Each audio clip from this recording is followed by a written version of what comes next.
Médicos, ¿cómo están? Ya estamos a una semana de su ENARM 2024. Ha sido un camino muy largo y queremos ayudarlos y celebrarlo con este repaso general que vamos a tener de las cuatro especialidades, igual que lo tuvimos el año previo. Ya hemos tenido repasos a lo largo del año, ya hemos visto algunos temas. En este caso, solo vamos a enfocarnos en los datos así clave que tú tienes que conocer para tu ENARM. Te recomiendo que a partir de ahora solo revises como tal la presentación para guiarte durante este recorrido, pero ya no te detengas tanto en leer todas las anotaciones, sino más bien entender de qué estamos hablando, porque es lo único que tienes que hacer, reconocer los datos en tu caso clínico y vas a ver cómo justamente obtienes ese puntaje que necesitas en tu ENARM. Ok, vamos a comenzar entonces por el lado de la obstetricia. Hablemos de control prenatal. Cuando hablamos de control prenatal, siempre tenemos este esquema en el cual nosotros ya sabemos de antemano qué es lo que siempre le debemos pedir a las pacientes. ¿Ok? Del lado izquierdo, revisamos. Siempre vamos a solicitar biometría hemática, glucosa, examen general de orina, citología cervical, exudado vaginal y también prueba para sífilis, que es el BDRL, y también para VIH. Recuerda que de este lado también es cuando debemos mandar a la paciente a odontología y valorar depresión postnatal o prenatal con la escala de Edimburgo. Y recuerda que esto, un puntaje mayor a 12, pues ya nos habla de que efectivamente la paciente puede presentar este síndrome. Ahora, recuerda también lo que viene del lado derecho en los colores amarillo y verde. En cada consulta siempre hay que valorar frecuencia cardíaca fetal, altura uterina, movimientos fetales, tensión arterial, aumento de peso y también valorar el índice de masa corporal. También debemos buscar datos de proteinuria, como son una tira reactiva. Y recuerda que una tira reactiva en la embarazada con proteinuria, con que sea mayor a una cruz, debe confirmarse por recolección de orina para descartar preeclampsia. Medidas generales también. Suplementar con ácido fólico desde 3 meses antes, incluso con 0,4 miligramos a la población general y 5 miligramos si hay antecedente de malformaciones o en su defecto con el uso de anticonvulsivos. Recuerda entonces 0,4 miligramos de ácido fólico en la población general y 5 miligramos si ya cuenta con antecedentes de malformaciones. ¿Ok? Ahora sí, ¿qué le vamos a pedir a la paciente en su primer consulta? En esto, antes de las 13 semanas de la gestación, vamos a realizar el primer ultrasonido, la cual de preferencia se realiza entre la semana 11 a la 13 de gestación, donde lo que vamos a encontrar o lo que vamos a pedir es la confirmación del embarazo y descartar alguna aneuploidía. Igual, desde la primera consulta vamos a valorar los factores de riesgo para la diabetes gestacional, como son edad de más de 30 años, un IMC de más de 30, antecedentes heredofamiliares de diabetes o un aborto inexplicable. Aquí se recomienda beber 2,3 litros de agua al día y máximo 2 tazas de café al día para la mujer. Estas son preguntas que siempre se hacen, por eso las seguimos colocando acá. En la segunda consulta, ¿qué le vamos a pedir al paciente? Esto va a depender. Ya estamos aquí entre la semana 14 y la 24 de gestación, entonces hay que realizar algunos tamizajes también. Se realiza el segundo ultrasonido, de preferencia entre la semana 18 a la 22. Aquí vamos a solicitar el ultrasonido estructural y vamos a buscar malformaciones fetales. Aquí ya se recomienda realizar la biometría fetal con el diámetro biparietal, el abdominal, identificar anexos, estigmas y también ya podemos valorar malformaciones. Recuerda que se recomienda dar el hierro suplementario a partir de las 20 semanas de gestación. En la tercera consulta, que va de la semana 25 a la 28, es cuando ya se recomienda realizar la curva de la tolerancia oral a la glucosa, ¿ok? Para descartar ahora sí diabetes gestacional. También se recomienda nueva biometría hemática y en caso de que haya incompatibilidad del RH, a partir de aquí ya se recomienda solicitar la inmunoglobulina anti-D. Muy bien.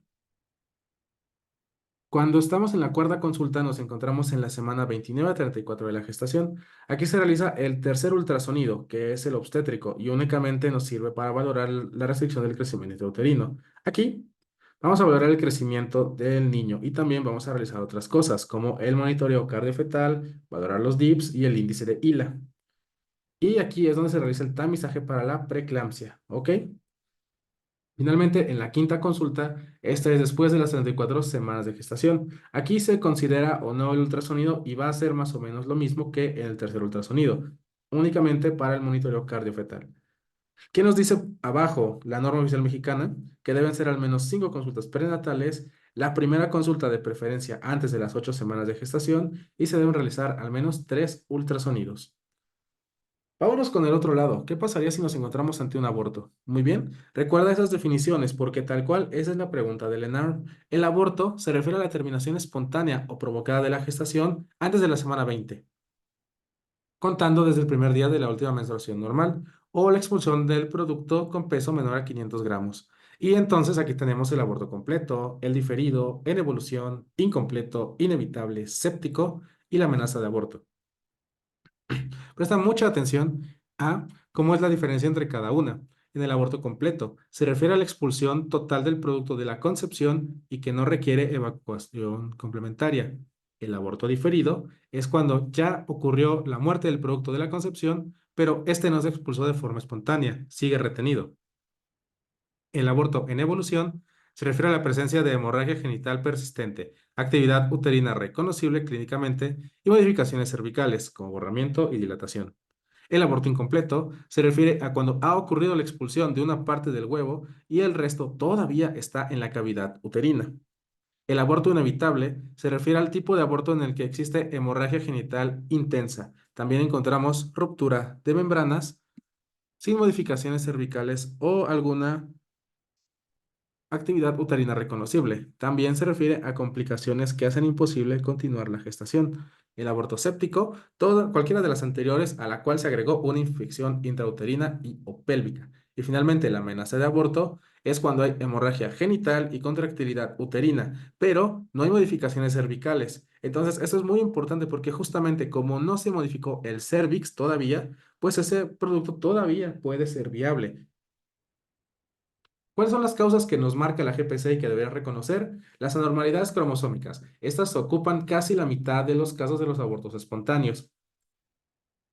También tenemos otras como la miomatosis uterina y también recuerda que cuando existe un aborto previo, la posibilidad de uno nuevo incrementa en un 5%. En esta tablita también tenemos como datos que nos pueden ayudar a diferenciar entre los distintos tipos de aborto. Muy bien, una amenaza de aborto. Puede presentar dolor, pero lo importante es que el cérvix no tiene modificaciones. Sí puede haber sangrado. En cuanto al ultrasonido, la frecuencia cardíaca fetal puede estar aumentada o disminuida y el tratamiento únicamente es con reposo de 48 horas. ¿Ok? En un aborto en evolución, el dolor va a estar presente. El cérvix ya va a tener modificaciones. Por eso es un aborto que ya está sucediendo. El cérvix ya se abrió. El sangrado va a estar presente de forma importante y la frecuencia cardíaca fetal puede o no estar presente. Lo vamos a ver un poquito más adelante, pero recuerda que antes de las 12 semanas de gestación se recomienda tratar un aborto por legrado y más de 12 semanas de gestación ya es con misoprostol. El aborto completo ya no va a haber dolor, ya no va a haber modificaciones en el cérvix. ¿Por qué? Porque ese cérvix ya se abrió y como ya terminó el aborto, pues ya se volvió a cerrar. Pero sin embargo, todavía vamos a tener sangrado. Y el ultrasonido ya se va a presentar sin el saco gestacional, pues ya se perdió. El tratamiento es únicamente vigilancia. En el aborto incompleto puede presentar dolor, también puede presentar modificaciones en el cérvix. El sangrado sí va a estar presente todavía, pues aún está expulsando el producto. En el ultrasonido va a presentarse un saco gestacional irregular, pues porque todavía falta que se termine de sacar, y el tratamiento, de nuevo, legrado menos de 12 semanas, misoprostol más de 12 semanas. El aborto inevitable puede presentar dolor. El cervix puede o no estar alterado todavía, pero ¿qué si tiene este aborto que yo creo que el inevitable es como el más trágico? Hay sangrado muy importante y es el que tiene ya salida de líquido transvaginal, ¿ok? Esto ya nos habla de que ese aborto, pues bueno, ya hubo ruptura de membranas y ese aborto pues va a pasar tarde o temprano. A lo mejor el aborto inevitable se convierte en una evolución, en uno completo o en un incompleto, pero es importante diferenciar esto porque el caso clínico es muy claro. Hay un sangrado importante y hay salida de líquido transvaginal que no es sangre. Eso es lo que ya te habla de un aborto inevitable. El tratamiento, legrado si tiene menos de 12 semanas, misoprostol si tiene más de 12 semanas. El aborto diferido va a tener un dolor que está ausente. El cérvix no va a tener modificaciones. El sangrado va a estar ausente, ¿ok? Entonces, esto está claro, ¿no? El producto ya no es viable, ya no está vivo, pero todavía no ha iniciado el proceso para su expulsión. Por eso no hay dolor, el cervix todavía no se modifica y no hay sangrado. Lo que sí tampoco hay es frecuencia cardíaca fetal, el producto ya murió. El tratamiento, reposo. Para el séptico, pues hay dolor, el cervix puede o no estar alterado, hay datos de sangrado, sí, pero lo importante es que hay datos de respuesta inflamatoria sistémica, taquicardia, taquipnea, fiebre y leucocitosis. Y el tratamiento es con antibióticos, donde se recomienda ampicilina y amikacina. Recordando un poquito, el AMEO se recomienda cuando la altura uterina es menos de 11 centímetros y la dilatación cervical menor a 1 centímetro. Y recuerda que se debe dar tratamiento antibiótico 6 a 8 horas después de iniciado el aborto séptico. Y para el grado intrauterino, esto se realiza cuando se tiene una altura uterina mayor o igual a 12 centímetros y una dilatación del cervix mayor o igual a 1 centímetro. Y recuerda que se les deben dar 7 días de incapacidad a estas personas. En el embarazo ectópico, ¿qué vamos a tener? El embarazo ectópico o extrauterino, nos dice la GPC, es aquel en el que el blastocito se implanta por fuera del revestimiento endometrial de la cavidad uterina. Recuerda que su localización más frecuente va a ser en la trompa de falopio, pero tenemos otras localizaciones como son en abdomen, ovario, cervix, así como la porción intersticial en la trompa del falopio e incluso en una cesárea. Si te preguntan en el ENARM, ¿dónde se ubica la mayoría de los embarazos ectópicos? Tú vas a responder que en la trompa de falopio, hasta en el 95%. Y de estos, el 70% se van a encontrar en la ampolla. Entonces, esa es la respuesta correcta, en la ampolla. El resto van a estar en el istmo, en las fimbrias, puedes tener incluso un embarazo ectópico ovárico o puedes tenerlo abdominal en el menor de los casos. Es muy importante que sepas que la mortalidad es entre el 9 al 13% en embarazos del primer trimestre y aparece hasta en el 2% de los embarazos. ¿Cuáles son los factores de riesgo para presentar un embarazo ectópico? Nos dice aquí daño a las trompas de falopio, cirugía tubárica, cirugía pélvica, apendicectomía. Esto porque hay distorsión de la arquitectura tubárica. Y también una muy importante es la que es la enfermedad inflamatoria pélvica y nos dice la GPC que generalmente es por clamidia trachomantis. Hasta en un 50% de los casos de embarazo ectópico están relacionados. ¿Cuál es el cuadro clínico? Recuerda aquí las famosas triadas para el ENAR, donde está la gran triada del embarazo ectópico. Entonces nos dice que la triada clásica es el sangrado transvaginal abundante, con un dolor abdominal, abdomen agudo, y también tenemos amenorrea. ¿Ok? Triada clásica del embarazo ectópico roto. Sangrado transvaginal abundante, dolor abdominal importante y amenorrea. Y el del no roto, pues es como más leve, ¿no? Nos dice aquí amenorrea, pero tenemos un dolor abdominal bajo que es más leve y un sangrado transvaginal que es más escaso. El hemoperitoneo sospecha de más de 300 mililitros cuando tenemos un dolor pélvico espontáneo de moderado a severo, cuando detectamos por exploración fluido por encima del fondo uterino y una hemoglobina de menos de 10. Si cumples estos tres, es probable que el embarazo ectópico aparte tenga un hemoperitoneo de más de 300 mililitros, lo cual pues es peligroso. El diagnóstico, como nos dice aquí, la ecografía es la prueba que nos va a ayudar para confirmar nuestra sospecha clínica de embarazo ectópico y también nos va a detectar la ubicación precisa de este. Hay datos indirectos que te pueden preguntar. Por ejemplo, la ausencia de una gestación intrauterina por ultrasonido, pero con una gonadotropina corónica humana de más de 1500, también diagnostica embarazo ectópico. Y si se realizó un legrado uterino, pero no hay un descenso de al menos 15% de esta hormona en 18 horas, se debe considerar que el embarazo es ectópico. También la GPC nos habla de otros tipos de embarazo ectópico más agresivos, como puede ser el embarazo cervical, donde está tal cual el saco gestacional en el cuello uterino. ¿Ok? Donde vamos a ver, ¿qué vamos a encontrar? Identificación del saco gestacional dentro del cuello uterino, visualización de la línea endometrial normal, el clásico que te preguntan en el ENARM, útero en reloj de arena o en forma de 8 y feto con actividad cardíaca por debajo del orificio cervical interno. Ahora viene el embarazo heterotópico, la cual es la presentación simultánea de un embarazo intrauterino y un extrauterino, donde vemos aquí el examen ecográfico de la pelvis y el abdomen ayudan a detectar un embarazo heterotópico de forma precoz. ¿Ok? Entonces requieres los dos. ¿Cuáles son los signos que nos podemos encontrar? El signo del látigo, que es la correa de vasos excéntrica alrededor del producto.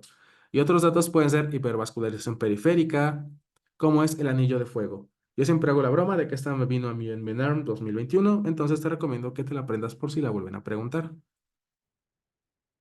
El tratamiento. Generalmente tienes que definir si vas a dar tratamiento médico o quirúrgico. El tratamiento médico es con metotrexate. ¿Y en qué caso se puede dar? En una paciente hemodinámicamente estable, con un sangrado leve, sin dolor, en ausencia de hemoperitoneo, con una gonadotropina crónica humana entre 6.000 y 15.000, que la masa ectópica sea de menos de 40 milímetros y con pruebas hematológicas, hepáticas y renales normales. ¿Cuáles son las indicaciones absolutas para dar tratamiento médico? Que tengamos el deseo de futura fertilidad, diagnóstico no laparoscópico, que la paciente vaya a volver para su seguimiento y sin contraindicaciones para el metotrexate. Para este esquema se puede dar la dosis seriada, que es 1 miligramo kilo intramuscular, los días 1, 3, 5 y 7, o el esquema de dosis única, que es 50 miligramos por metro cuadrado de superficie corporal y se da también el metotrexate intramuscular. Y también la paciente debe volver a los días 4 y 7 para verificar que disminuya al menos en el 15%. ¿Ok? Vamos a ver entonces. Aquí tenemos los ejemplos del embarazo heterotópico, en donde tal cual observamos un saco por fuera de la cavidad uterina, que es este de aquí, y un saco que sí está en la cavidad uterina, que es este de acá. Y ese es el famosísimo signo del anillo de fuego o la correa de los vasos, que también refería a la GPC. ¿Cuándo vamos a dar tratamiento quirúrgico? Cuando hay embarazo ectópico tubario, donde nos recomiendan la salpingectomía. La salpingostomía también se puede realizar como tratamiento quirúrgico en mujeres de edad reproductiva que desean preservar su fertilidad. Y en la actualidad, la laparoscopia es el tratamiento de elección, como en todo caso, ¿no? ¿Cuáles son las consideraciones que debemos resaltar en este tema? En cuanto al embarazo cervicuterino, si se diagnostica a tiempo, se puede evitar la hemorragia incontrolable. Y consiste en realizar un legrado cervicuterino por aspiración y la hemorragia se detendrá con puntos de Sturndorf. Y el embarazo heterotópico es cuando un embarazo tubario coexiste con uno uterino. Se puede inyectar cloruro de potasio en el saco del embarazo tubario para acabar con este producto y que el otro pueda avanzar o pueda nacer sin ningún problema. ¿Ok?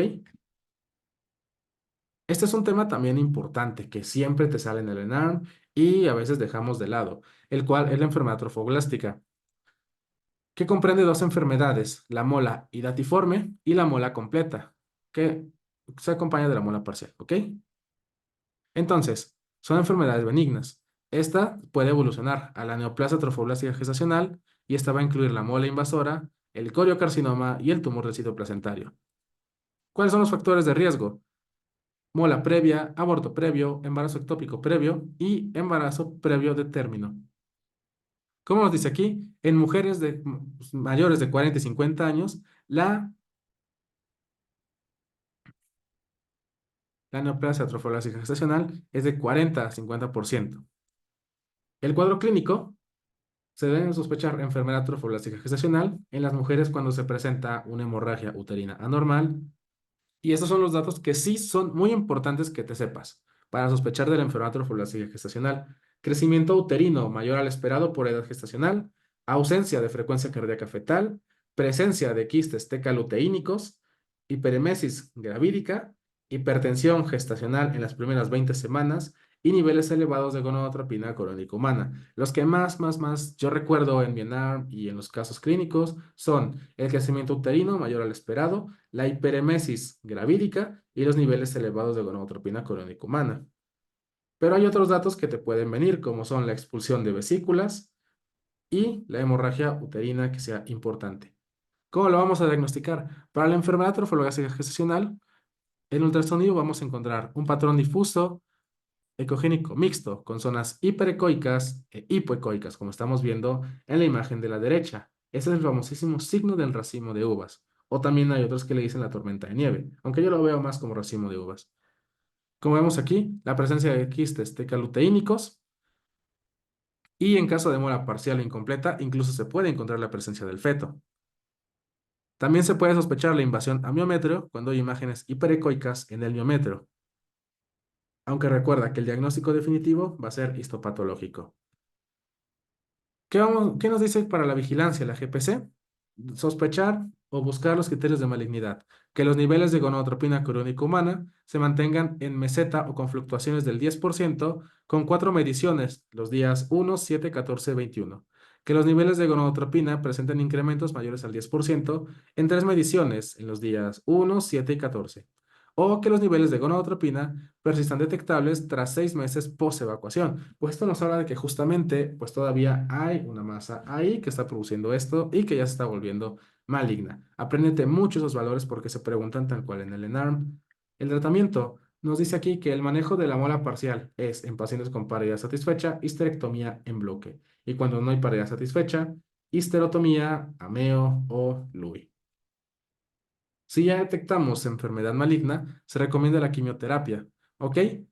Otros datos que nos pueden decir es diagnóstico histológico de coriocarcinoma o metástasis en hígado, cerebro y tracto gastrointestinal o pulmonar mayores de 2 centímetros.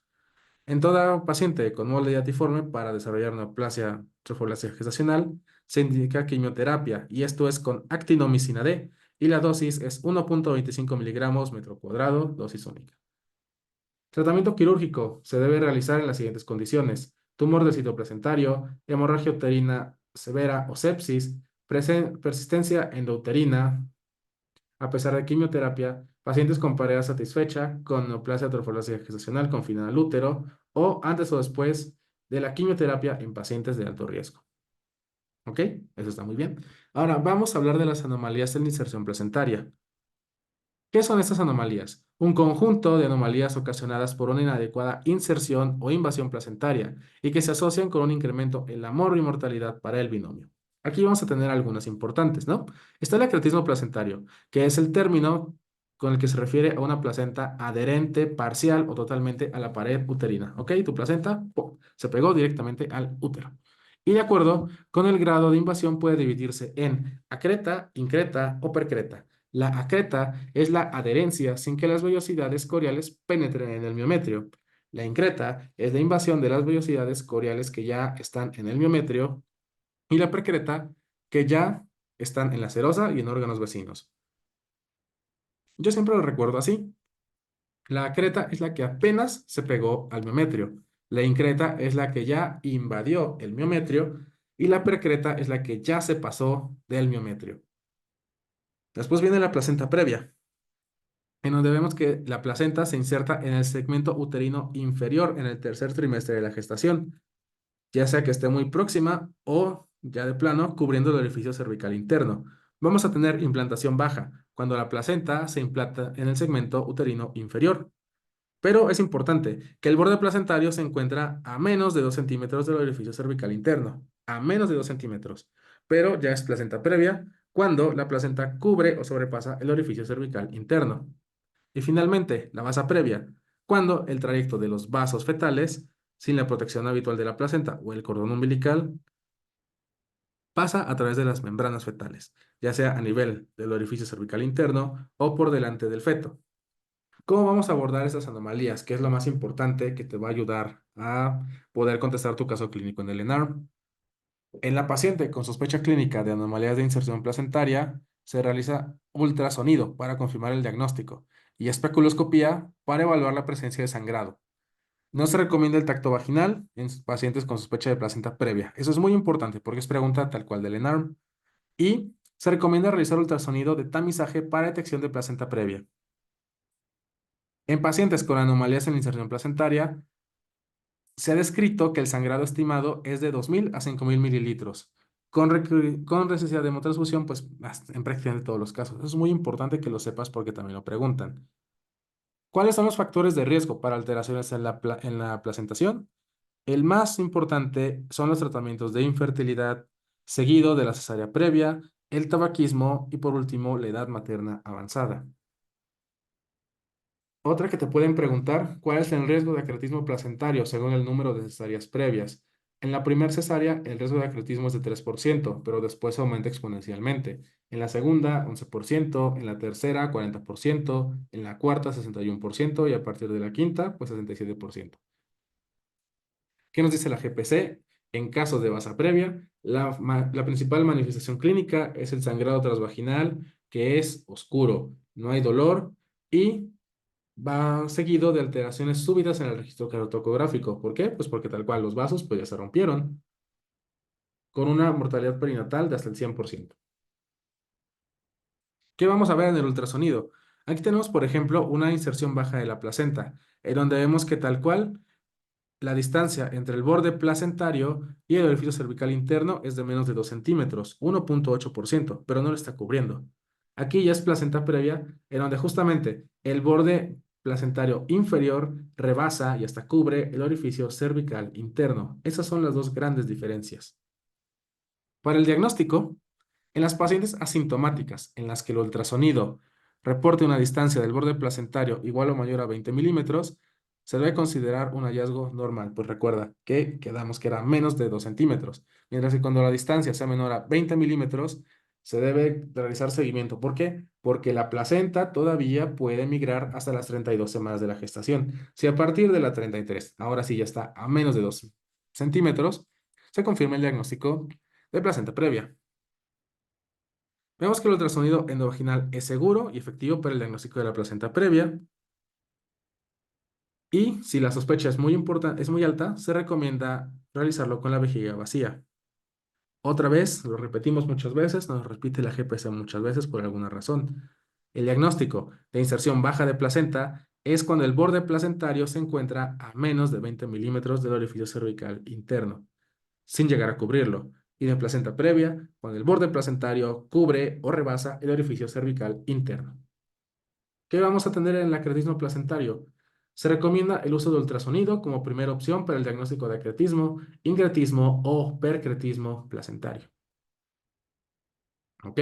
Y aquí tenemos la imagen del acretismo placentario, en donde tenemos las lagunas placentarias y la pérdida de la zona de la interfase. ¿Qué nos habla la basa previa? Cuando los vasos fetales se encuentren a menos de 2 centímetros de distancia del orificio cervical interno. Muy importante, los vasos fetales, no la placenta, los vasos fetales. También se recomienda el ultrasonido como prueba diagnóstica y es mejor con imagen Doppler. Y para evitar internamientos innecesarios, también confirmar este diagnóstico entre la semana 30 y 34.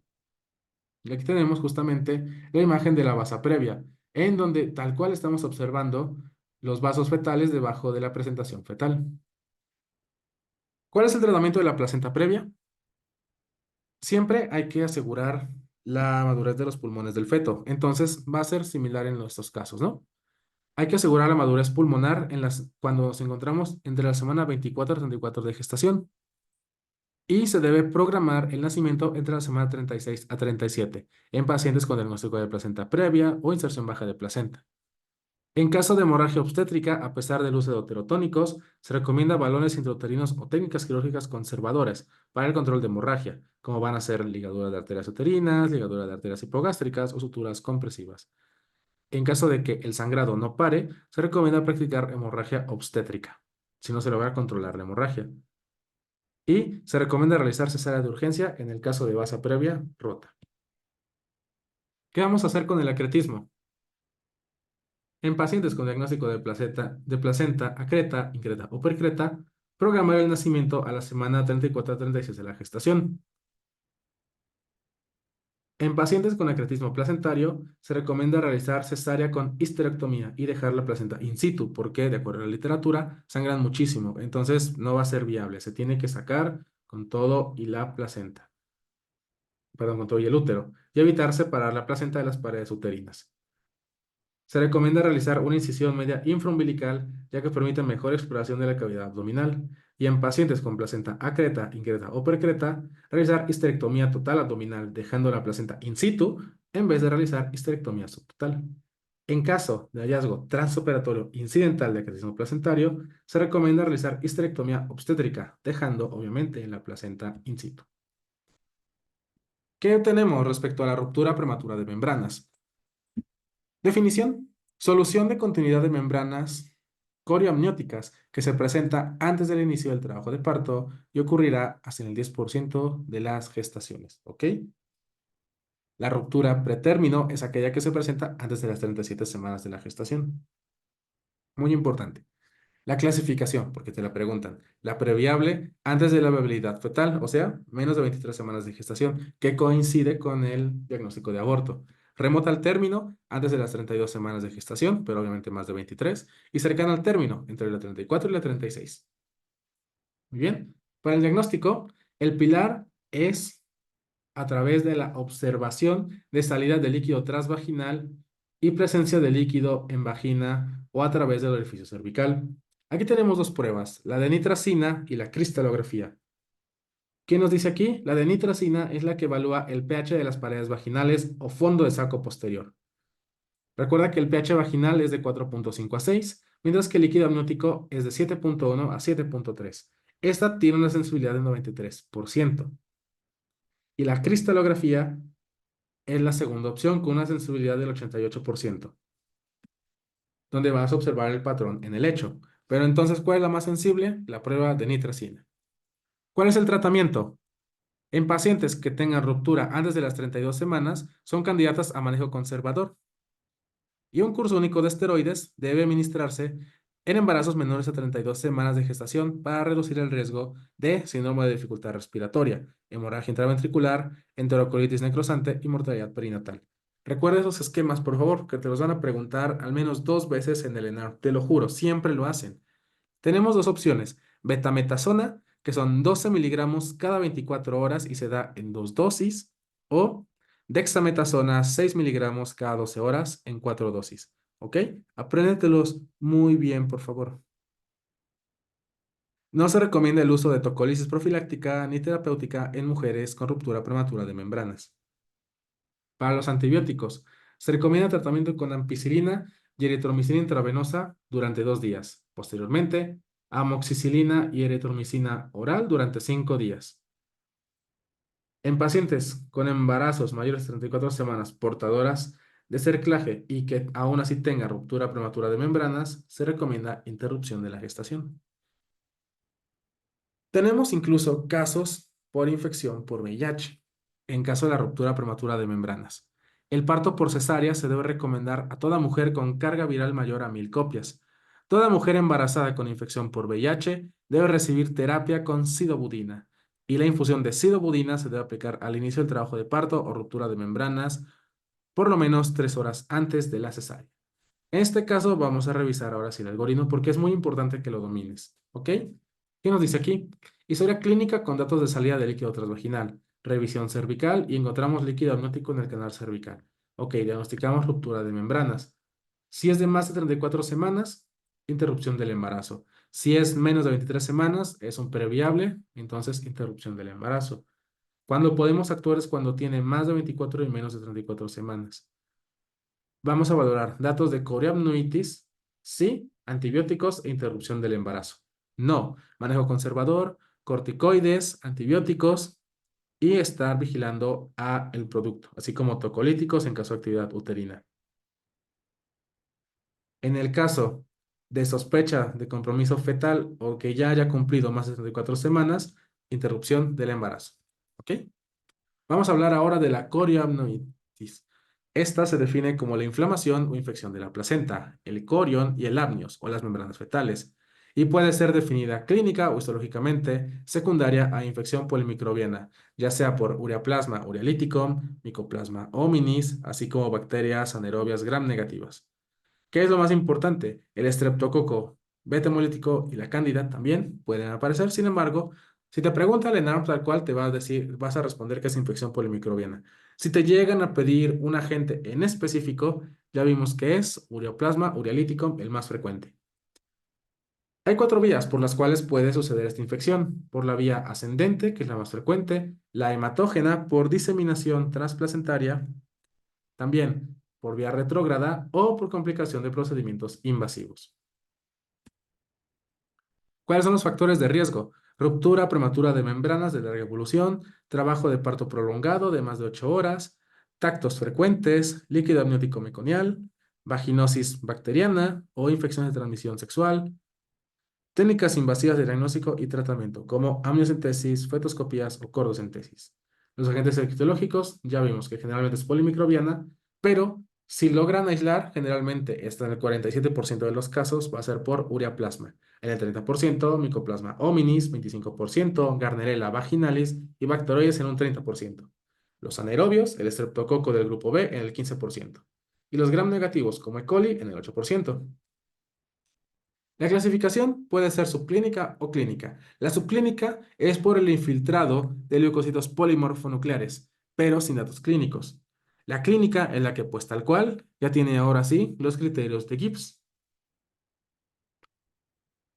Para los criterios de Gibbs y diagnosticar coriamnoitis, requerimos la presencia de temperatura de al menos 38 grados centígrados o más, junto con los siguientes datos clínicos: hipersensibilidad uterina, taquicardia materna de más de 100 latidos por minuto, taquicardia fetal de más de 160 latidos por minuto, un líquido amniótico que sea fétido o en su defecto sea purulento, son los que nos van a dar el diagnóstico de coriamnitis. Entonces, la pregunta puede ser tal cual: ¿cómo se diagnostica coriamnitis? Tú tienes que decir que por los criterios de Gibbs, y los criterios de Gibbs ya los mencionamos. ¿Ok? El tratamiento. ¿Qué vamos a hacer? Los esquemas antibióticos de primera línea por GPC son ampicilina, 1 gramo cada 6 horas, más gentamicina, 3 a 5 miligramos kilo día. Otras opciones son clindamicina, 600 a 900 miligramos cada 8 horas, más amicacina. O puede ser penicilina, 5 millones cada 6 horas, más gentamicina, 3 a 5 miligramos kilo día, más metronidazol. Y ya por último, eritromicina, 500 a 1 gramo oral cada 6 a 8 horas.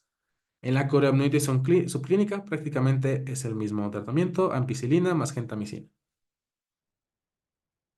Vamos con los otros temas súper relevantes, de los más importantes en cuanto a obstetricia, que son diabetes gestacional y los estados hipertensivos en el embarazo. ¿Ok? Entonces, agárrate fuerte. Tómate un vasito de agua, tómate un sorbo de café, porque ahora sí se viene lo bueno. ¿Listo? Ok. La diabetes gestacional se define como intolerancia a los carbohidratos con diversos grados de severidad, que se reconoce por primera vez durante el embarazo y que puede o no resolverse después de este. La diabetes pregestacional se refiere a aquellas pacientes con diagnóstico previo de la patología o se diagnostican durante el primer trimestre. Muy bien. Datos importantes de la GPC. Los hijos de madres con diabetes pregestacional tienen un riesgo 4 a 10 veces mayor de presentar malformaciones congénitas, abortos espontáneos, muerte fetal y neonatal. ¿Qué debo recordar? Ah, bueno, que la mujer mexicana pertenece a un grupo étnico considerado de riesgo, y tenemos 3 riesgos: bajo riesgo, riesgo intermedio y riesgo alto. Pero lo importante, la mujer mexicana por sí misma ya es un riesgo alto. ¿Cuáles son los pacientes con riesgo bajo? Grupo étnico con bajo riesgo de diabetes, sin diabetes conocida en familiar de primer grado, con una edad de menos de 25 años, IMC normal antes del embarazo, peso normal al nacer, sin antecedente de alteración en el metabolismo de la glucosa y sin historia de pobres resultados obstétricos. El riesgo alto son mujeres con obesidad severa, diabetes en familiares de primer grado, alteración en el metabolismo de la glucosa, diagnóstico de intolerancia a la glucosa, diagnóstico de síndrome de ovario poliquístico, producto macrosómico de más de 4 kilos al nacer y presencia de glucosuria. ¿Ok? Entonces yo te recomiendo que sobre todo te aprendas los de riesgo alto, porque esos son los más evidentes, ¿no? Si la paciente es obesa, si era diabética previamente, o si ya tenía intolerancia a la glucosa o ya tenía síndrome de ovario poliquístico, lo más probable es que vaya a desarrollar diabetes gestacional. Para el tamizaje, ¿qué nos dice la GPC? Revisar glucosa plasmática de ayuno en la primera visita prenatal o antes de las 13 semanas en todas las pacientes para detección temprana de mujeres con diabetes tipo 2 no diagnosticadas antes del embarazo. ¿Cuáles son las pruebas que nos recomienda la GPC? Presta muchísima atención porque es motivo de confusión. A mí me causaba mucho antes de realizar mi examen. Está la prueba de un paso y la prueba de 2 pasos. La prueba de un paso se realiza con una carga de 75 gramos de glucosa. Esa se realiza en la mañana con un ayuno de 8 horas. Y cuando encontremos un solo valor elevado, diagnosticamos diabetes gestacional. La prueba de 2 pasos tiene la ventaja de que no requiere que la mujer esté en ayuno, al menos en la primera determinación. Entonces es un tamizaje todavía mejor. Se debe realizar tamizaje con 50 gramos de glucosa, con medición de la glucosa a la hora poscarga. Si los niveles plasmáticos son mayores a 140, se procede a la curva, ahora sí, Esa se realiza ahora sí en ayuno, con carga oral de 100 gramos de glucosa y mediciones en ayuno de 1, 2 y 3 horas post carga. Y se realiza el diagnóstico cuando presentamos dos valores por encima de los valores plasmáticos de referencia. ¿Cuáles son esos valores plasmáticos? En cuanto a la prueba de dos pasos, la glucosa plasmática, si en ayuno está más de 105, si a la hora postcarga está más de 190, si a las 2 horas está más de 165 y a las 3 horas más de 145. Eso por el lado de la NDDG. Los de Constant y Carpenter difieren un poquito, son 10 menos en todos los casos. Glucosa en ayuno de menos de 95, la plasmática a la hora de 180, de 2 horas 155 y la de 3 horas 140. En el ENARM generalmente te preguntan las de Carpenter. ¿Cómo diagnosticaríamos una diabetes pregestacional? Ah, pues muy fácil, igual que en cualquier caso de diabetes. ¿Ok? Glucosa plasmática en ayuno más de 126, una glucosa plasmática al azar más de 200, 2 horas postcarga de 75 gramos más de 200 o hemoglobina glicada más de 6,5. En cuanto a las metas terapéuticas, se recomienda llegar a una hemoglobina glicada de menos de 6,5%, evitando episodios de hipoglicemia para disminuir la posibilidad de malformaciones. ¿Cuáles son las metas terapéuticas para la diabetes gestacional? Una glucosa en ayuno de menos de 95, la glucosa a la hora de menos de 140 y a las 2 horas de menos de 120, hemoglobina glicada de menos de 6 y una glucosa antes de dormir de 60. La diabetes pregestacional se recomienda una glucemia en ayuno de 90, la glucosa a la hora menos de 130, a las 2 horas menos de 120 y la glicada de menos de 6 y también la glucosa antes de dormir en la madrugada de más de 60. El tratamiento. Tenemos de dos opciones. La restricción energética con dietas de hasta 1800 kilocalorías mejora la glicemia en ayuno sin impedir el crecimiento fetal. Por lo tanto, este es el que más se recomienda.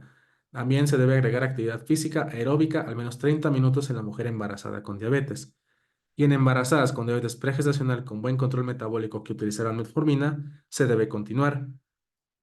Si a pesar del uso de si a pesar de la dieta, la actividad física no mejora la paciente, ahora sí se recomienda iniciar terapia con insulina NPH.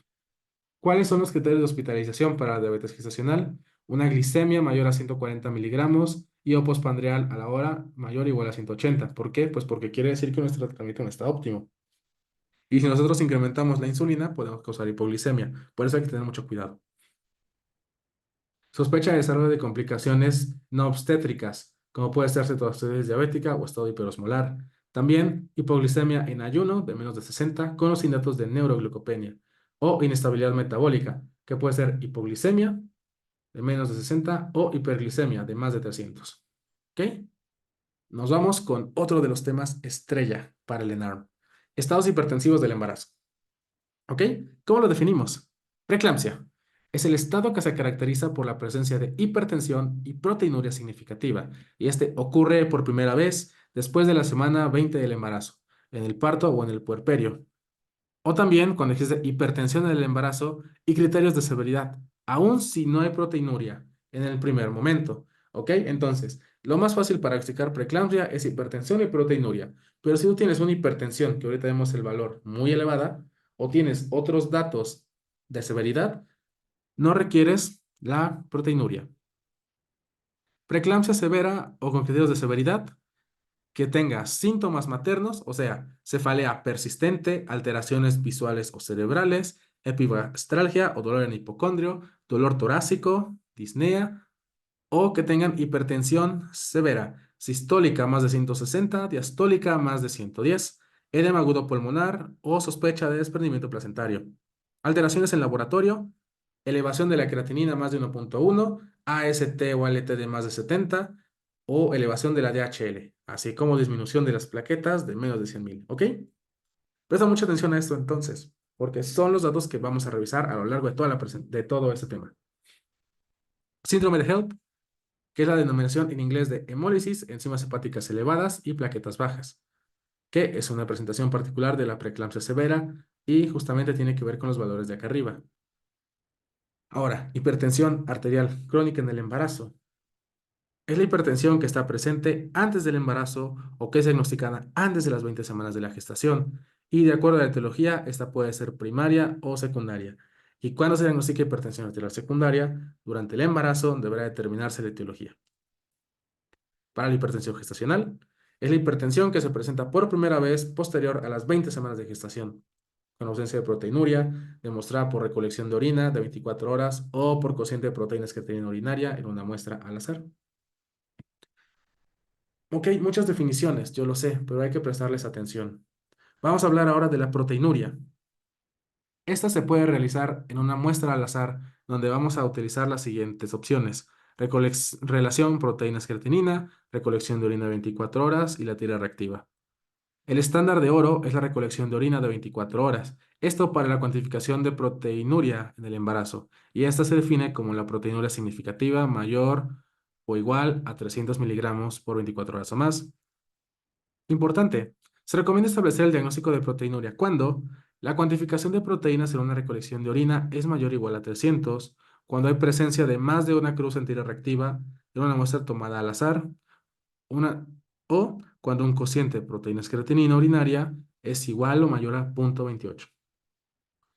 La GPC nos dice que hay opciones incluso para prevenir la, la preeclampsia, que son dosis bajas de aspirina o de ácido salicílico, 100 miligramos al día, pero antes de la semana 16 de la gestación.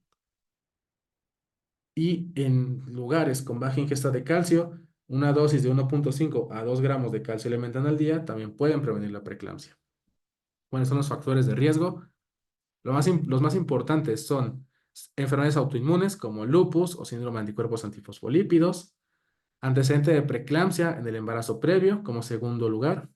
Y ya después vendrán otras, como pueden ser enfermedades preexistentes como diabetes, nefropatía, diabetes pregestacional, presión arterial sistólica de más de 130 antes del diagnóstico, nulliparidad o historia familiar de preeclampsia. Son algunos de los que deberías conocer. También embarazo múltiple y la primipaternidad. Para el diagnóstico, ya lo vimos.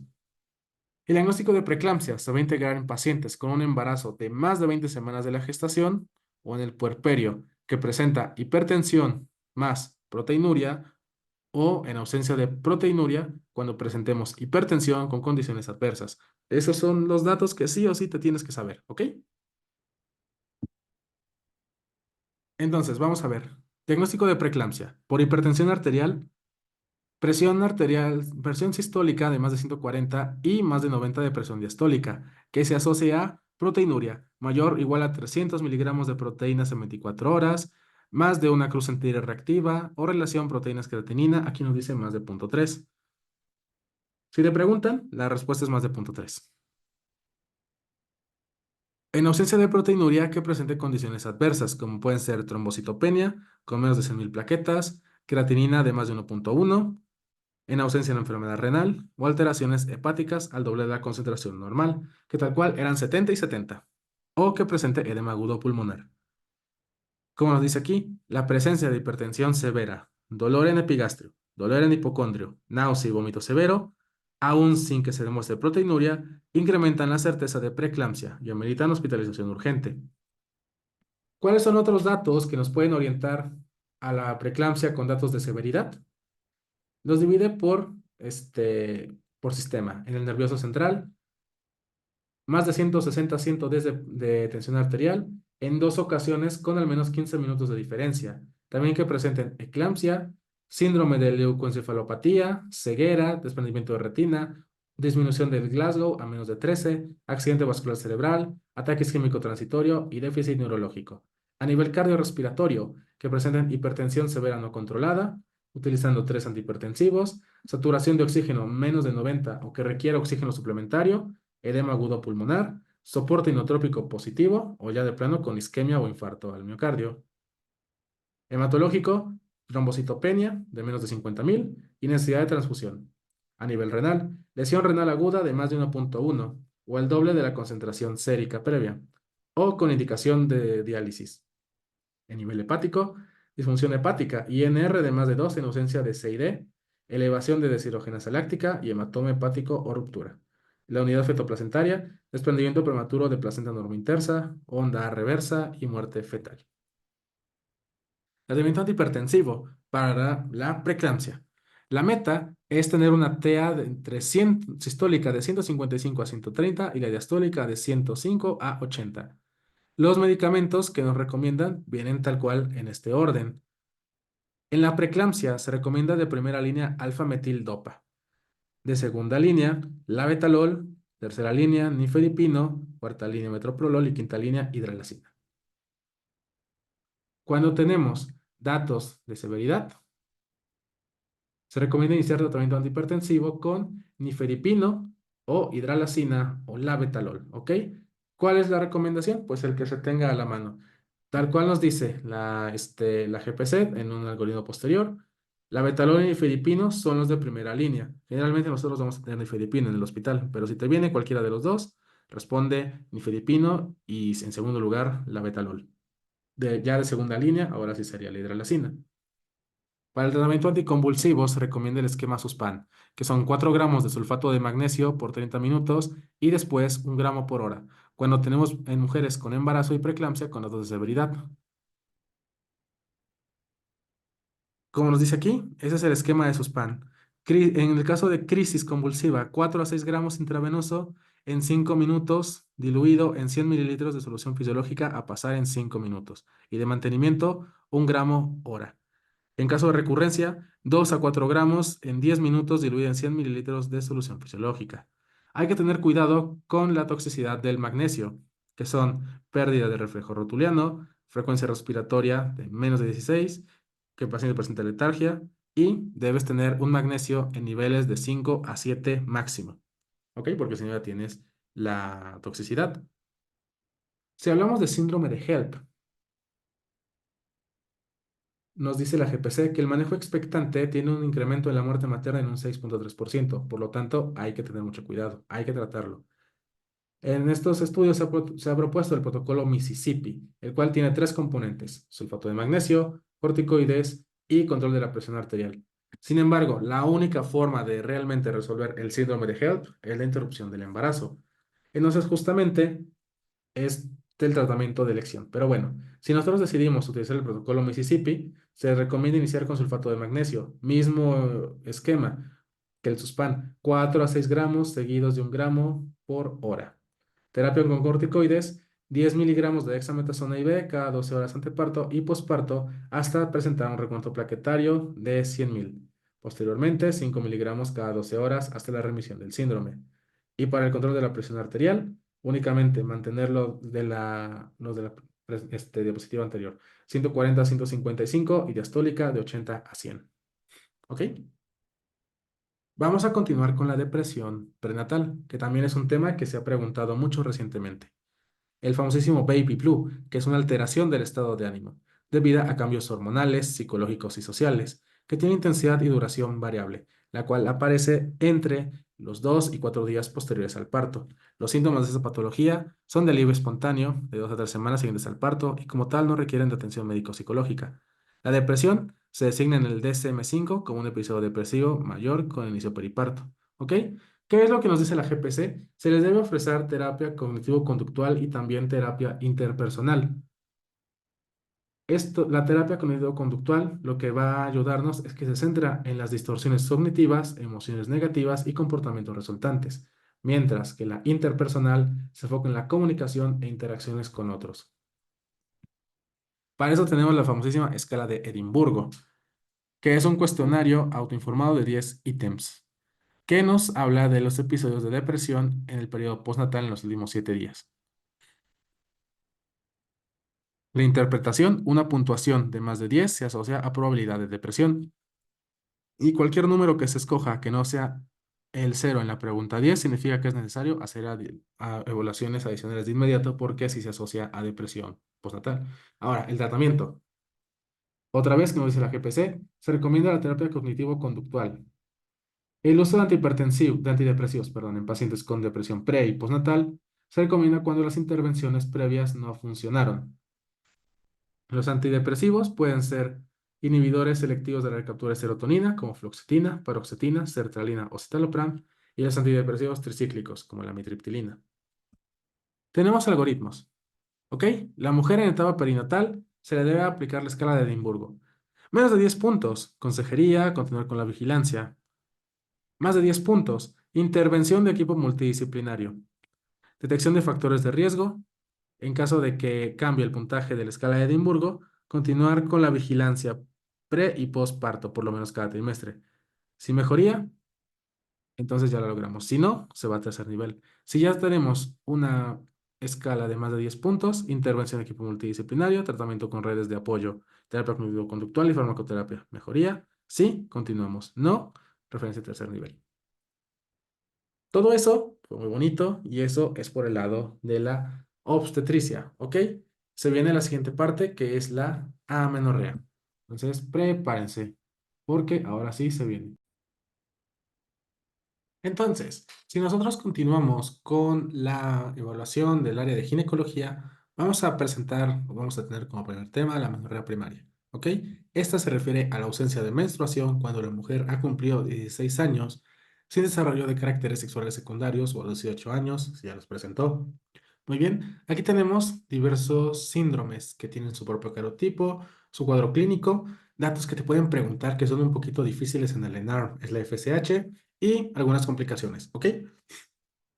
Entonces, tenemos aquí el síndrome de Turner, el cual tiene un cariotipo 45X. El cuadro clínico va a ser la ausencia de cromosoma X. Vamos a tener genitales femeninos antiguos, talla baja y cuello alado.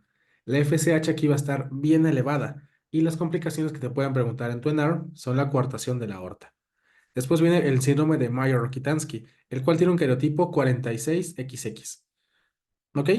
Este, como vemos, ya está completo. Sin embargo, que hay un problema. Ahí está la agenesia de los conductos mullerianos.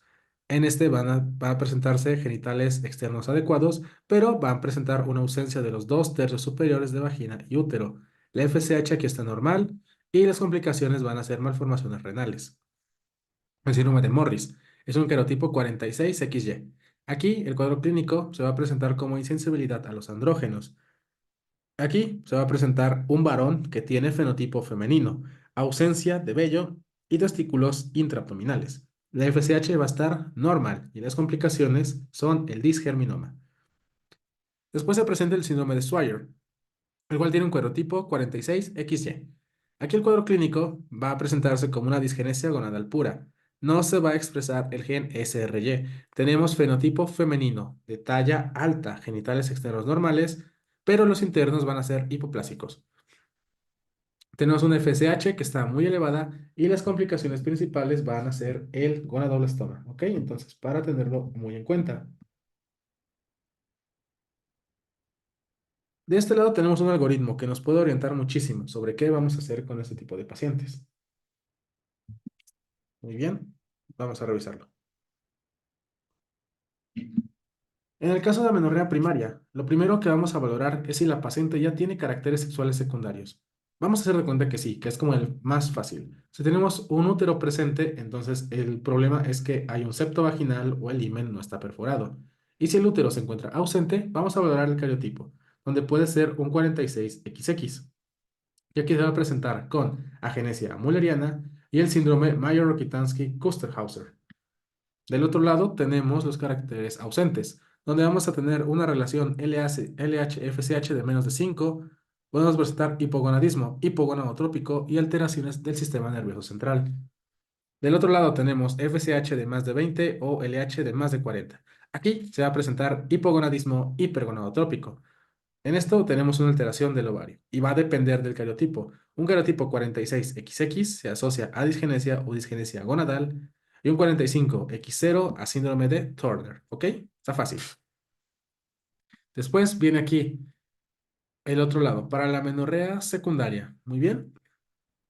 Lo primero que nos va a pedir es una prueba de embarazo. Si la prueba de embarazo es positiva, entonces la menorrea es secundaria a gestación o, como ya vimos, coriocarcinoma. Si la prueba de embarazo es negativa, hay que realizar una determinación de TSH y prolactina. Si estos están alterados, entonces hay que pensar en hipotiroidismo, hiperprolactinemia y se debe tratar la etiología. Si la TSH y la prolactina están normales, ahora sí inicia el abordaje más difícil. Hay que realizar un test con progesterona. Si la paciente ahora sí regla, entonces es anovulación y es por síndrome de ovario poliquístico. Si la paciente no regla, entonces hay que valorar estrógenos y progesterona. Si la paciente con la aplicación de estrógenos y progesterona no regla, entonces hay una alteración genital, que puede ser en el útero por síndrome de Asherman, estenosis del cérvix o la vagina. Si la paciente ya regla, entonces se deben medir niveles de FSH y LH. Si están elevadas, hay alteración ovárica. Si están bajas, la FSH y la LH, entonces se debe realizar un test con GNRH. Si hay elevación del FSH, entonces hay que descartar alteraciones hipotalámicas, como por estrés o tumores, y si no hay elevación del FSH, hay que descartar alteraciones hipofisiarias, como los adenomas. Vámonos con algo que sí o sí les van a preguntar muchas veces. En esta tablita yo creo que encuentran unos 5 reactivos fácil de sonar, y no les estoy mintiendo. ¿Ok? Entonces, hay varias enfermedades que causan la cervicovaginitis: cándida, clamidia, gardnerella y tricomona. En cuanto a la cándida albicans, vamos a presentar una secreción vaginal que es blanca y es grumosa. En el cérvix va a presentarse con eritema y el prurito intenso y va a tener esta imagen famosísima de queso cottage en lo que es el cérvix. Datos muy importantes. Esta es la única que tiene el pH ácido de menos de 4,5. El diagnóstico se realiza en fresco, donde vamos a encontrar IFAS. El tratamiento es con miconazol o se puede utilizar nistatina. Y en el embarazo se prefiere nistatina en pacientes que estén sintomáticas. En cuanto a la clamidia, vamos a encontrar una secreción que es amarilla y que es purulenta. Es pus franca, como estás viendo aquí en el cérvix. No hay otra explicación. El cérvix va a presentar dispareunia y también escozor. El pH va a ser mayor a 4,5, va a ser alcalino. El diagnóstico va a presentar antígeno en orina para Clamidia trachomatis. El tratamiento es con doxiciclina y de segunda opción acitromicina. En el embarazo se recomienda acitromicina. Para Gardnerella, la secreción vaginal va a ser gris y va a ser homogénea. En el cérvix no van a presentar alteraciones, como vemos aquí. ¿Ok? Pero ¿qué es lo importante de Gardnerella? Que tiene una secreción gris que es homogénea. Vean cómo no es purulenta, es gris o casi blanca, pero es sumamente fétida. El pH es alcalino y aquí tenemos los criterios de AMSEL para diagnóstico de Gardnerella, donde vamos a tener uno, un pH más de 4,5, células clave, que son células que van a encontrarse alrededor de las células epiteliales del cérvix, una prueba de KOH positiva y secreciones gris homogéneas. El tratamiento es con metronidazol o con clindamicina y en el embarazo se recomienda metronidazol. Finalmente, para tricomonia vaginalis, vamos a tener una secreción que refieren es verde y es espumosa. Pero los hallazgos más importantes son en el cérvix, donde va a presentarse con eritema y el famosísimo cérvix en fresa. ¿Ok? El pH va a ser más de 4,5, también es alcalino. El diagnóstico es con amibo en fresco, donde vamos a observar el protozoo. El tratamiento es con metronidazol y de segunda línea tinidazol. Para el embarazo se recomienda metronidazol.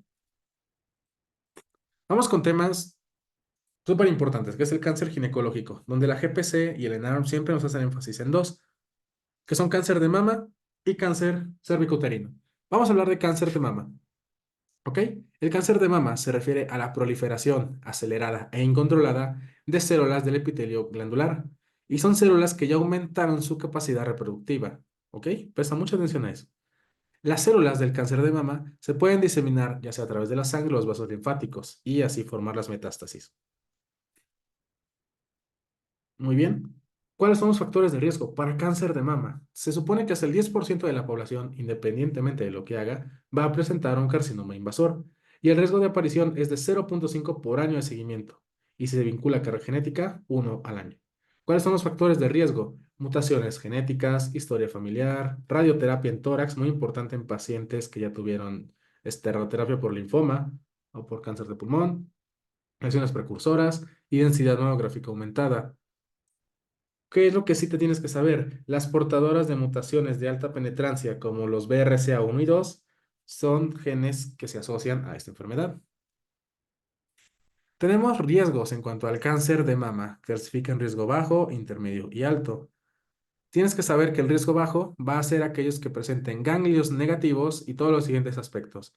Que sea de un tamaño de menos de 2 centímetros, que tenga ausencia de invasión vascular peritumoral, que tenga receptores para estrógenos y progesterona positivos y el HER2-Neu esté negativo, así como una edad menor a 35 años. Los de riesgo intermedio es una alteración de cualquiera de los anteriores, o sea, y lo más importante, que tiene ganglios negativos, ese es de ley y al menos uno de los siguientes. Ahora sí, un tamaño de más de 2 centímetros, invasión vascular peritumoral, que tenga los receptores para estrógenos y progesterona negativos o el HER2 positivo y edad de menos de 35 años o que tenga los ganglios positivos y el resto que esté normal, o sea, estrógenos y progesterona positivo, HER2 negativo. El riesgo alto son dos alteraciones, o sea, ganglios positivos, receptores para estrógenos y progesterona negativo, así como un HER2 positivo, o en su defecto que tenga más de 4 ganglios. ¿Ok?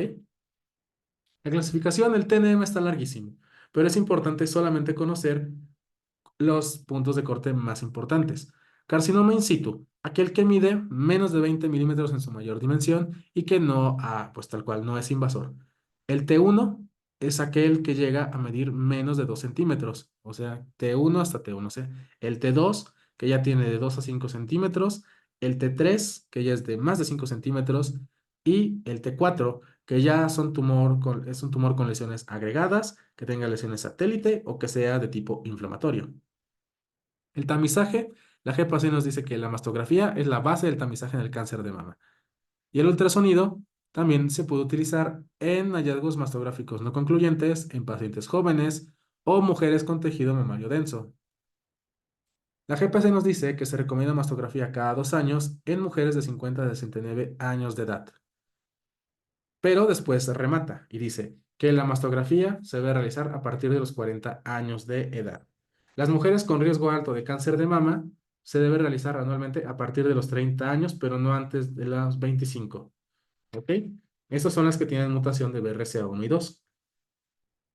Las mujeres con hermanas o madres con cáncer de mama premenopáusico se debe realizar la mastografía a partir de los 30 años de edad, pero no antes de los 25 o 10 años antes de la edad de diagnóstico familiar, el que se tarde más. Y realizar mastografía anual desde la edad del diagnóstico en mujeres con neoplasia lobular con diagnóstico por biopsia, hiperplasia ductal, carcinoma in situ y cáncer de mama invasor. El cuadro clínico, pues es el de cualquier cáncer. Tumor palpable que es duro, no doloroso, con escaso desplazamiento y bordes irregulares. Ganglios de mayor consistencia, duros, no dolorosos. Edema en la piel, con piel de naranja. Retracción cutánea, úlcera en la piel, úlcera o descamación del pezón y telorrea.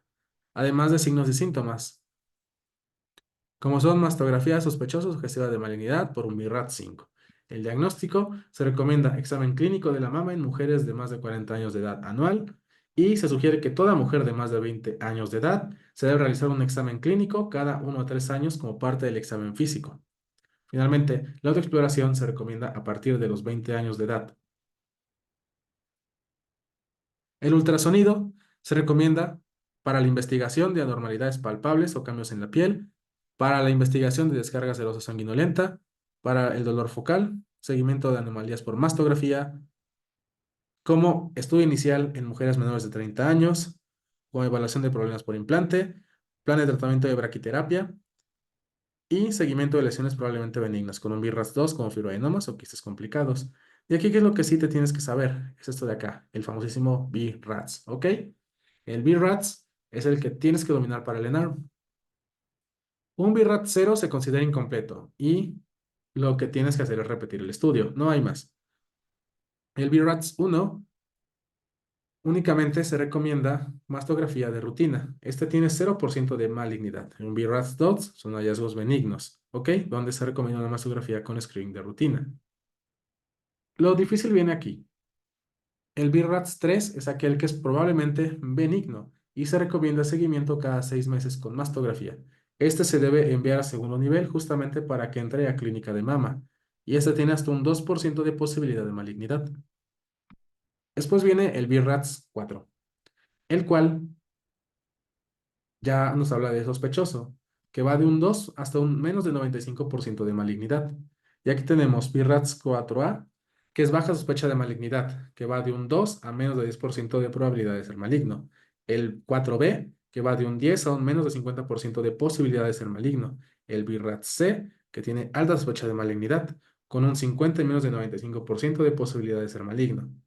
El 5 es uno altamente sugestivo de malignidad, y este tiene un 95% de posibilidad de ser maligno, y este se realiza en tercer nivel.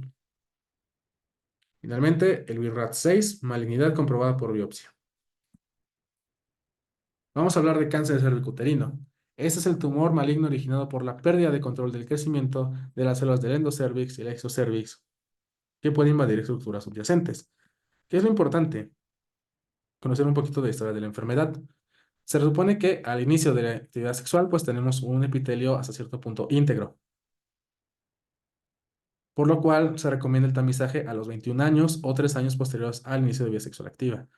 Una vez que inicia la vida sexual y hay, por mala suerte, infección por virus del papiloma humano, pues entonces vamos a ver que a lo largo de los meses va a empezar a alterarse. ¿Ok? Aquí vemos la membrana basal y vemos cómo ya empieza a haber mutaciones o alteraciones en la estructura celular. Aquí, cuando estamos en un NIC1, tenemos una posibilidad de regresión de hasta el 90%. ¿Ok? Pero vemos cómo a lo largo de los meses este epitelio se va volviendo displásico y posteriormente se vuelve maligno. Si dejamos avanzar el tiempo durante los años, ya la paciente va a presentar leucorrea, dispareunia, sangrado poscoital, ¿ok? En este caso ya se recomienda colonización y biopsia cuando estamos en el NIC2, que vemos que justamente ya abarca 2/3 del epitelio, y NIC3 que ya abarca más de 3/3. Si prolongamos el tiempo, pues entonces este carcinoma ya se va a volver invasor y ahora sí estamos ante un cáncer. Epidemiología. Es la segunda causa de mortalidad por neoplasia maligna en la mujer. El rango va de 25 a 65 años. Y es muy importante esto, la curación dependiendo de los estadios, porque se ha llegado a preguntar. En el estadio 1A1 es del 99%, del 1A2 al 1B1 es 85%, y ya todo lo que sea más de eso, menos del 70%. ¿Qué es importante? El 90% va a presentar un carcinoma epidermoide y el 10% va a ser adenocarcinoma. ¿Cuáles son los factores de riesgo? Inicio de vida sexual antes de los 18 años, parejas sexuales, infección por VPH, tabaquismo, IBU, infección de transmisión sexual, tener pareja que ha tenido múltiples parejas, mujeres menores de 30 años, deficiencia de folato y mujeres inmunocomprometidas. ¿Qué te pueden preguntar en tu ENARM? Que sí vale mucho la pena. Recuerda que el VPH 16, 18 y los 30 se asocian a cáncer cervicuterino, mientras que el 6 y el 11 se asociarán a verrugas. ¿Cuál es el cuadro clínico para estos pacientes? Sangrado intermenstrual, poscoital, posmenopáusico, con apariencia anormal del cérvix, descarga vaginal y dolor pélvico. El tamizaje. La prueba de tamizaje de elección para cáncer cervicuterino es la citología cervical de base líquida. ¿Ok? Y la citología convencional sigue siendo el método de elección de tamizaje debido a su menor costo. ¿Qué va a aparecer en la citología vaginal? Recuerda que la citología se debe realizar 3 años después de la primera relación sexual o hasta los 21 años. Y se realizará anualmente hasta que se acumulen 3 pruebas negativas técnicamente satisfactorias para que el tamizaje continúe cada 2 a 3 años. Este es un algoritmo que nos puede ayudar muchísimo. Paciente de 21 a 25 años que ya tuvo relaciones sexuales. Se realiza la primera citología. Entre los 25 y los 30 años se realiza citología cada 3 años.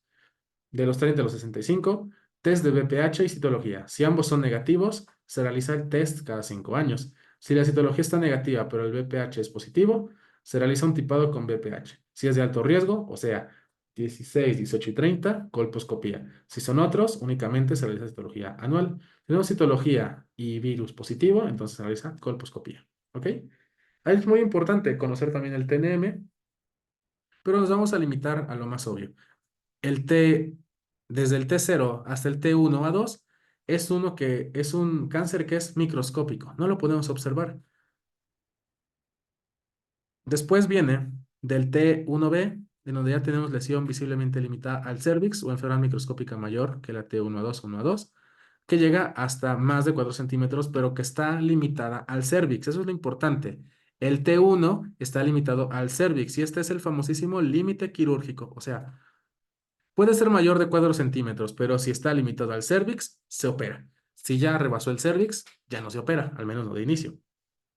Del T2 para abajo, sobrepasa el cérvix. Pero lo más importante, T2 a T3 no rebasa el tercio inferior de la vagina. El T4 es aquel que ya se extiende más allá de este tercio. Para la vacunación,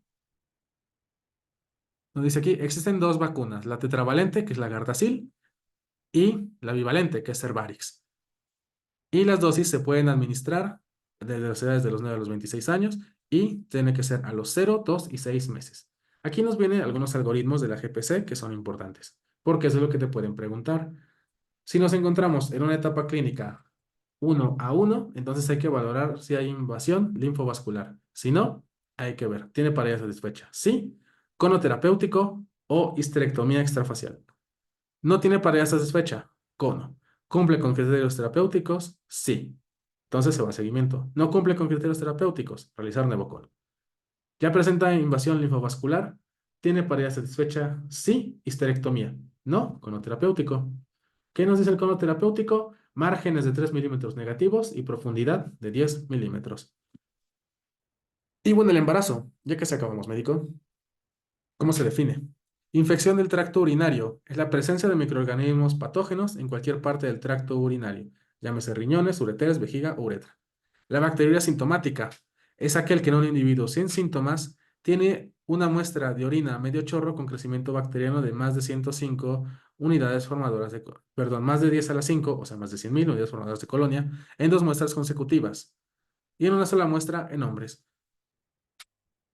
Y la cistitis aguda, presencia de bacteriuria significativa asociada a invasión de la mucosa vesical, con síntomas como disuria, urgencia y frecuencia urinaria, así como dolor suprapúbico. Vamos a ver que las ITU son infecciones más frecuentes en el embarazo y la bacteriuria asintomática se presenta en un 2 a 10% de mujeres embarazadas. La cistitis se presenta en el 1 a 2% de las gestantes y la incidencia de pielonefritis va a ser menor al 1%. La etiología de la IVO en el embarazo es la misma que en la IVO en general: E. coli, Staphylococcus saprophyticus, Klebsiella, Enterobacter y Proteus. ¿Cuáles son los factores de riesgo para la IVO? Esquemas antimicrobianos previos, hospitalizaciones, catéter urinario e incluso una ITU previa. Se sugiere considerar los 3 meses previos como tiempo para antecedente de uso de antimicrobianos. Y como tal, la GPC no recomienda ya ni los productos de arándano, probióticos y listados bacterianos para prevención de infecciones en el tracto urinario. La profilaxis.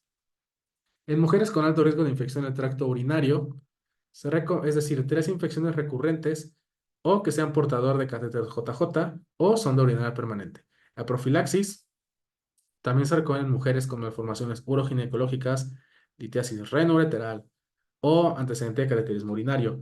El tratamiento de profilaxis de primera línea va a ser con nitrofurantoína y de segunda línea la fosfomicina. El diagnóstico: se recomienda realizar tamizaje de bacteriuria asintomática en la primera consulta prenatal. Esto mediante urocultivo. Entonces, el gold estándar es urocultivo y se confirma cuando se tienen más de 100.000 unidades formadoras de colonias de un solo microorganismo. Si te sale polimicrobiano, se debe repetir. Se sugiere realizar tinción de Gram si no se cuenta con urocultivo. Y ya como última opción, si no se tiene urocultivo o tinción de Gram, se debe utilizar la tira reactiva donde pues se confirme la infección. Pero de preferencia o de primera línea es el urocultivo. El tratamiento: dirigir tratamiento antimicrobiano en mujeres embarazadas con cistitis, con base en el resultado de urocultivo con antibiograma.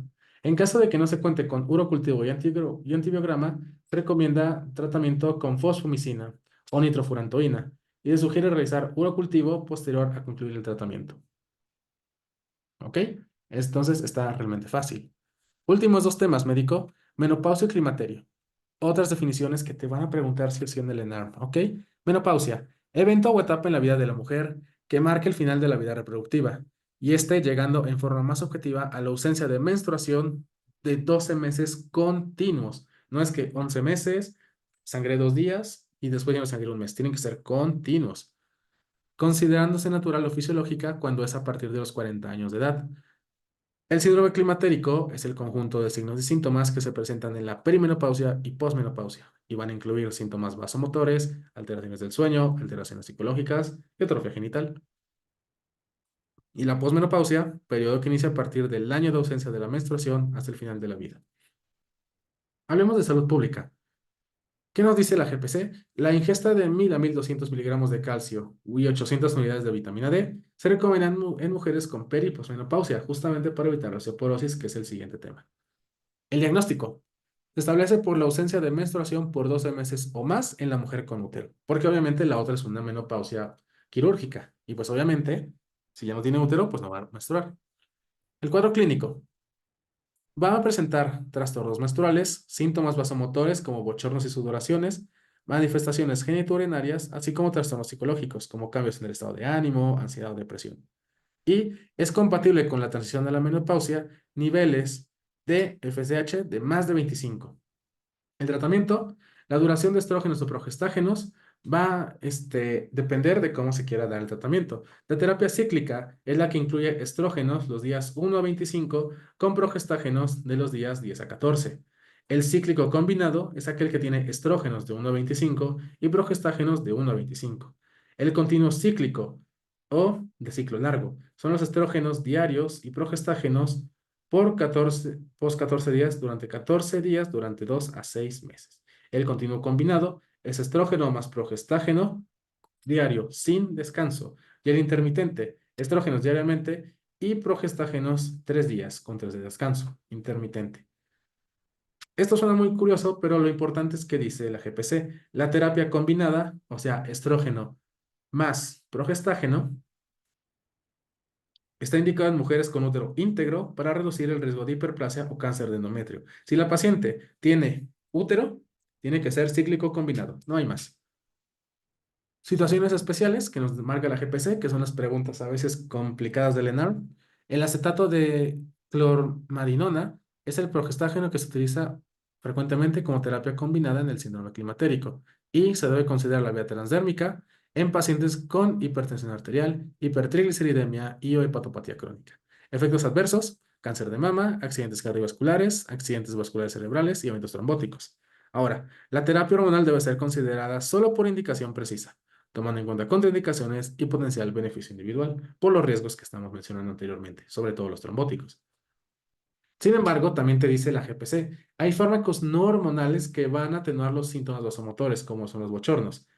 Estos son los inhibidores de la recaptura de serotonina y norepinefrina, como desvenlafaxina y venlafaxina, clomidina y gabapentina. También está en la fitoterapia, como son las isoflavonas o derivados de la soya, ginseng, valeriana y camote mexicano. También están la alfalfa y los lignanos. Y último tema médico, que es la osteoporosis. La osteoporosis se caracteriza por una disminución de la masa ósea, así como deterioro de la microarquitectura del tejido óseo, con consecuente incremento de la fragilidad ósea y susceptibilidad a fracturas. Eso es lo que más te tienes que acordar. La osteoporosis es una densitometría ósea menor a 2.5 desviaciones estándar por debajo de la media de una mujer adulta joven, ¿ok? Se clasifica de dos modos. La tipo 1 o posmenopáusica, que es causada por deficiencia de estrógenos y afectando predominantemente al hueso trabecular. Y luego viene el tipo 2, o conocida como senil, y se relaciona a la pérdida de masa ósea cortical y trabecular debido a la edad. ¿Cuáles son los puntos clave en la osteoporosis? Las fracturas de bajo impacto o por fragilidad se definen como aquellas que ocurren después de una caída de su propia altura o menor o sin un traumatismo. Y los sitios más comunes de fractura por fragilidad son columna, con fracturas vertebrales por compresión, cadera, cuerpo o tercio distal del antebrazo, así como útero y pelvis. ¿Ok? Pero las más importantes que tienes que saber son columna y cadera. El diagnóstico. Se recomienda realizar densitometría para la detección de osteoporosis en toda mujer de más de 65 años y se recomienda interpretar los resultados de la siguiente manera. Normal, que tiene un T-score de menos 1 o mayor, o sea, menos 1, menos 0.9, menos 0.8, 1, 1.5. La osteopenia, que es donde empieza lo difícil, es aquella que tiene un T-score de menos 1 a menos 2.5, o sea, menos 1, menos 1.5, menos 2, menos 2.5. Y la osteoporosis es aquella que tiene menos de menos 2.5, o sea, menos 2.5, menos 2.6, menos 2.8. Es importante que tengas esos valores porque es pregunta obligada del ENARM. También se recomienda buscar intencionadamente valor de vitamina D, en donde el punto de corte va a ser de menos de 20 nanogramos sobre mililitro para el diagnóstico de deficiencia de la vitamina D. Para el tratamiento no farmacológico, se recomienda ingesta adecuada de calcio, 1000 a 1200 miligramos, ingesta adecuada de vitamina D, 600 a 800 unidades, dieta balanceada con ingesta proteica de 1 gramo al día, actividad física constante, ejercicio de resistencia, tabaquismo, evitar el tabaquismo, evitar el alcohol y eliminar riesgos potenciales de caídas. ¿Qué nos dice la GPC estrictamente que te pueden preguntar? Para la osteoporosis se recomienda algunos ejercicios como son el tai chi, bailar, pesas o trotar. Y en mujeres posmenopáusicas no se recomienda beber más de 3 bebidas alcohólicas diarias. Y se debe considerar una bebida alcohólica 120 mililitros de vino, 30 de licor o 260 de cerveza. Para el tratamiento farmacológico, este se indica en pacientes con osteopenia o densitometría ósea baja e historia de fractura de bajo impacto vertebral o de cadera, o aquella que efectivamente tiene osteoporosis con un T-score de menos de 2.5. Los medicamentos recomendados son bifosfonatos, como son alendronato, risendronato y ácido zoledrónico. También se puede considerar raloxifeno, donde se requiera mayor penetrancia o mayor tratamiento para la columna vertebral. Y se recomienda medir la densitometría justamente cada 12 a 24 meses según la evaluación clínica de tu paciente. Y aquí viene lo importante, ¿no? Tenemos tratamiento no farmacológico preventivo y pacientes que tienen alto riesgo de fractura, ¿ok? Entonces, vamos a ver. Lo primero es realizar el tratamiento no farmacológico preventivo, que son ejercicios de resistencia, equilibrio, prevenir caídas, así como una ingesta diaria recomendada de calcio de 1200 miligramos y vitamina D 800 miligramos, así como una dieta proteica de 800 a 1 gramo al día por kilo de peso. Vamos a ver. Mi paciente tiene osteopenia. ¿Ok? Entonces, T-score de -1 a -2.5. Tiene alto riesgo de fractura por FRAX, que son fractura osteoporótica mayor a 20%, fractura de cadera más de 3% o más de 6 puntos. Entonces, si no, continuamos tratamiento preventivo y realizamos una densitometría a los 3 años. Si sí los tiene o tiene osteoporosis, entonces realizamos tratamiento farmacológico. Se inicia con bifosfonato, arlendronato, risendronato, en caso de que tenga riesgo bajo o moderado de fractura. Si tiene riesgo alto de fractura, o sea, edad avanzada, múltiples fracturas vertebrales, entonces se recomienda bifosfonato intravenoso, que es el ácido zoledrónico. Y para esto vamos a evaluar periodos de descanso al término del periodo y reevaluar posteriormente. Continuamos con tratamiento preventivo y realizamos nueva densitometría a los 2 años. Vámonos de este lado. No teníamos riesgo alto de fractura. ¿Existe contraindicación o intolerancia a bifosfonatos orales? No. ¿Existe diagnóstico o riesgo de cáncer de mama? Sí, se recomienda raloxifeno. No, continuamos con alendronato o risendronato. Evaluar periodo de descanso al término, o sea, los 5 años, y reevaluar. Continuamos tratamiento preventivo y realizamos nueva densitometría cada 2 años. Y listo, médico. Eso es todo por la clase de hoy. En verdad, muchísimas gracias por acompañarnos en este largo repaso que nos aventamos de gineco y obstetricia. De verdad, médico, mucha suerte en tu examen. Estoy seguro de que vas a llegar lejos. Estoy seguro de que vas a cumplir tu objetivo de ser especialista. Solamente presta mucha atención a las preguntas. No te pongas nervioso y vas a ver cómo logras sacar ese puntaje que requieres para tu NAR. Mucha suerte, médico. Te veo de este lado de la residencia.